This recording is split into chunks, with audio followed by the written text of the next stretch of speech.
Hello guys, welcome back to my vlog, and again, my name is Za and this is Za Canada. I have been talking a lot about sa English proficiency exam dito sa Canada, and I have taken it a few times. So, in this vlog, we are going to talk about how to prepare for English exam or English proficiency exam, and i-share ko sa inyo kung paano makapasa at paano makakuha ng mataas na score. So, stay tuned. Wag alis.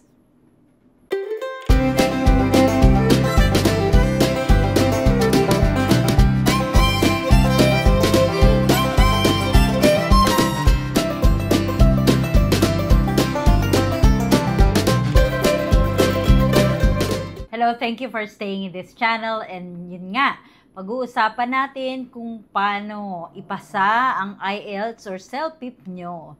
So, bigyan ko lang kayo ng pasensya na po, gabi na, gabi na dito sa Canada.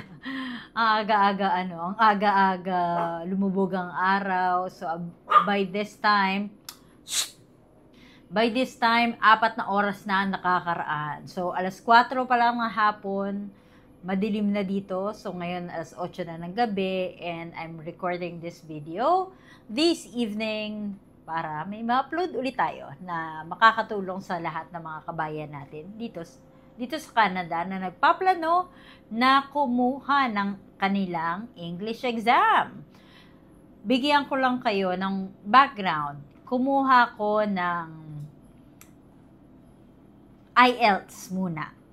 Nung nasa labas ako ng nung nasa labas ako ng Canada, kumuha ko ng academic or IELTS academic kasi nga kala ko mag-i-student visa ako at that time. At nung nalula ako sa taas ng pera o sa laki ng pera na kailangan kong i-prepare para sa student visa, nag-back out si Zaza. Nag-back out si Za dahil wala naman akong ganong kalaking pera. Next, ayun na nga, kumuha ako nag-expire siya. So, after 2 years pa ako, imagine ninyo kung gaano ko siya katagal, kung gaano ko katagal pinapangarap mag-Canada. Nag-expire pa yung student academic ko na IELTS. After 2 years, nag-take na naman ako ng IELTS General. Tapos, nung IELTS General naman, so, medyo, since may background na ako, sa pagkuha ng IELTS, actually, mas mahirap nga ang academic kaysa sa general. Medyo may background na ako. So, medyo, kahit pa paano, nadalian naman ako ng onti. At, dito sa Canada, last year, nag-take ako, to be exact, parang November 1 ko siya kinuha. O, di ba, pagkatapos ng Halloween, nag-exam. November 1, kinuha ko ang CELPIP general naman last year. So, hindi pa siya expire. May 2 years, may 2 years validity. Ayun. So, nakatatlo akong exam. So, kahit pa paano, may nalalaman ako kung paano mag-prepare sa mga exam. So, ngayon, ang pag-uusapan naman natin is paano nga ba mag-prepare sa mga exam. The first one, you should know your exam. Siyempre, ano ang kailangan mong kunin na exam? Kagaya nga ng sinabi ko kanina, kung gusto mo mag-student visa or kung gusto mong mag-apply ng student permit dito sa Canada, kailangan IELTS academic yung kunin mo. Kung PR naman or work permit, pwede na yung general.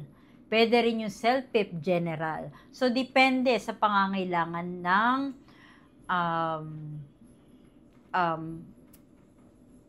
or requirements. Depende sa requirements ng school or depende sa requirements ng immigration. It's either academic or general. And the next one, after knowing your exam, make sure to know the format of the exam. Huwag huhulaan.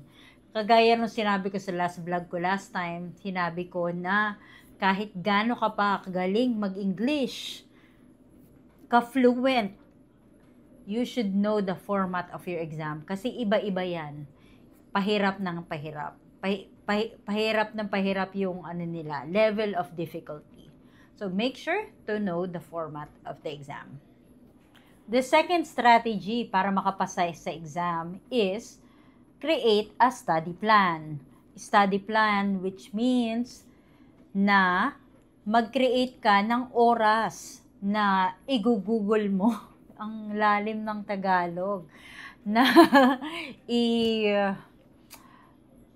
ano bang i-google sa sa English or sa medyo hindi naman medyo malalim-lalim. Paki-comment nga, nakalimutan ko. 'Yon.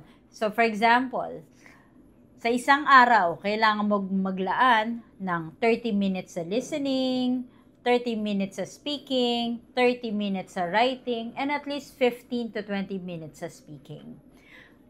As you can see, or as you can hear from this vlog, 4 parts your exam.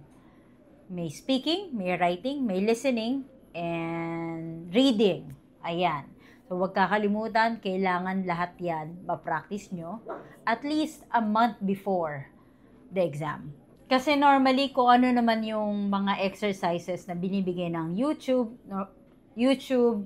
at yung mga link na binibigay ng mga language teacher na masasearch nyo sa Google, pareho naman siya kung ano yung lalabas sa exam. Hindi pareho yung tanong, pero yung format, pare-pareho lang. So, make sure to practice all of them. So, the next one is yung mga technique. Ano ba yung magagandang best practices? Or ano ba yung mga best practices para makakuha ng magandang score sa CELPIP or IELTS? So, again, kagaya ng sinabi ko kanina, when it comes to listening, try to search a lot of YouTube videos. Nandoon yung mga practice exercises. Kung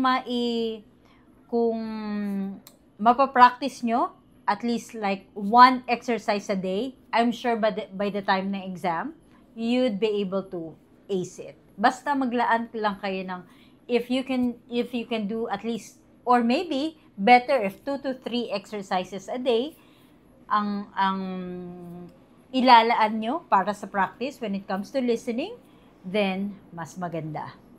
Dun, sa YouTube ko lang siya ginawa. So, most of the practices that I made, sa YouTube lang. So, naging maganda naman. By the way, at the end of the video, I'm going to show you my exam result. Ayan. Hindi naman siya gano'n, bonggang-bonggang mataas na, bonggang-bonggang ang tawag dyan, yung pinakamataas na score. Yun, hindi naman siya pinakamataas na score, pero pasok siya sa banga.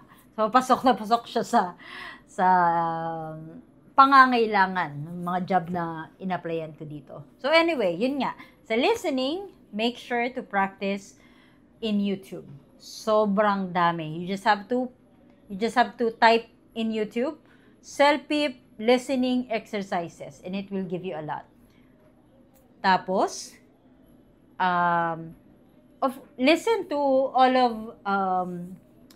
all English movies.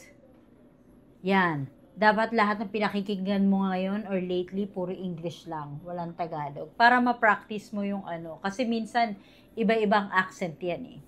Iba-ibang English accent. Minsan may binibigay silang Australian, minsan British, minsan American accent. Yan yung mga iba't ibang accent na inalalagay nila sa exam. So, better prepare for all of those accents. The next one is reading. So, reading naman, common knowledge, you just have to read a certain paragraph, and then, kung paano mo siya naintindihan, again, you can find these exercises in YouTube. Just put listening exercises, reading practice exercises, IELTS, or reading practice exercises, CELPIP. Ayan. Lahat nasa YouTube na ngayon. Ano pa ba ang hindi natin nasa search sa YouTube ngayon?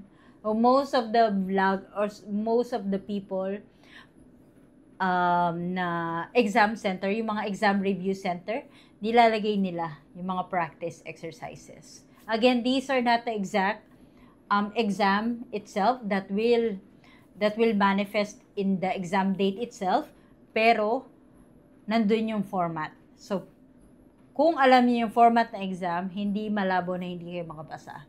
Or, tama ba yun? Tama ba yung sinabi ko? Yun.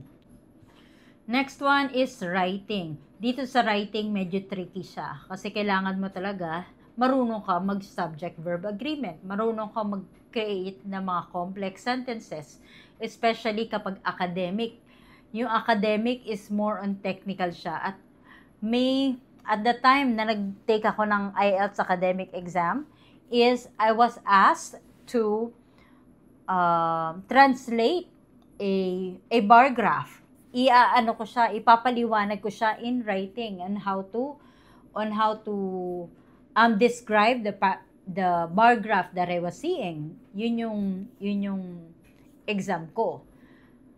Medyo mas madali when it comes to general. So in this case, there are so much practices or questions that you will find in Google.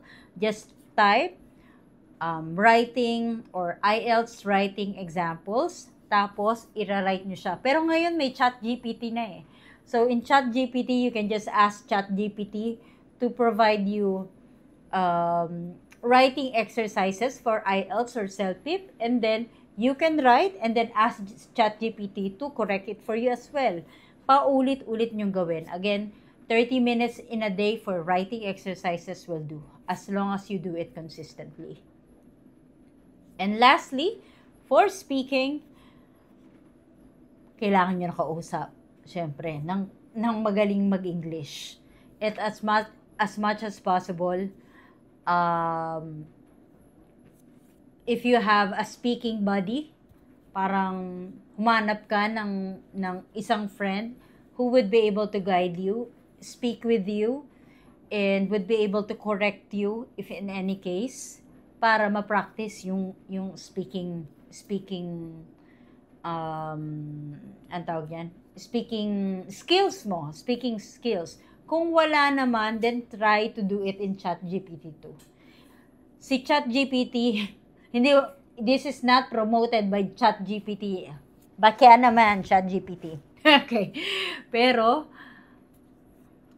si ChatGPT kasi, nakakatulong na talaga siya para may speaking button dun, di ba? You just have to talk with ChatGPT and then ask ChatGPT to correct it. Ngayon. Pero at that time when I took the exam, because wala pa naman si ChatGPT noon, or hindi lang ako marunong gumamit.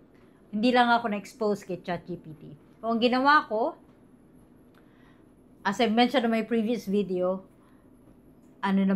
call center agent naman ako ng matagal na panahon. So, medyo may marunong naman ako magsalita ng English. So, ang ginawa ko na lang is, nakinig ako, again, sa YouTube na naman. So, I'm not sa YouTube. And then, I listened to a couple of speaking practices that has been done by previous examiners. Yung parang mga mock test sa YouTube, yun ang ginawa ko. And then, I followed them, and then, ayun, naging okay naman yung result na exam. And on the day itself, ayan na nga yung exam, yung pinagplanuhan mo ng isang buwan, dumating na yung araw, or dumating, let's say, for example, ngayon yung araw, or bukas yung exam mo, magpahinga ng maayos. Huwag magpakapuyat. At least matulog ng sapat, 8 to 10 hours kung gusto. I-relax mo yung mind mo. Kasi, kung tense ka, dun sa day na exam, baka mablanko ka. Alam niyo yung mental block? Nangyayari yan kapag kinakabahan tayo. So, i-relax niyo yung mind niyo, matulog ng maaga. The day of your exam, kumain, mag-breakfast. 'Di ba? Mag-breakfast ng mabuti. Kumain. Kung wala kang gana, pilitin mo. Kasi eventually magugutom at magugutom ka in the middle of the exam. And ayaw mo naman mangyari yun. Kumbaga, kumbaga kumukulo yung tiyan mo sa gutom na to the point na nadidistract ka na. Dahil gutom na gutom ka nga. Try to eat. So, kung nagkakape ka, magkape para mabuhay yung yung dugo mo. Kasi ganyan ako. Nagkakape ako. So, pagkatapos ko kumain, nagkakape. Tapos, arrive early at the exam center. Para alam mo kung ano yung environment, ano yung itsura ng magiging table mo. And then, ayun. And when you arrive early, normally nabibigyan ka ng mas maganda-gandang pwesto na hindi masyadong nadidistract sa iba.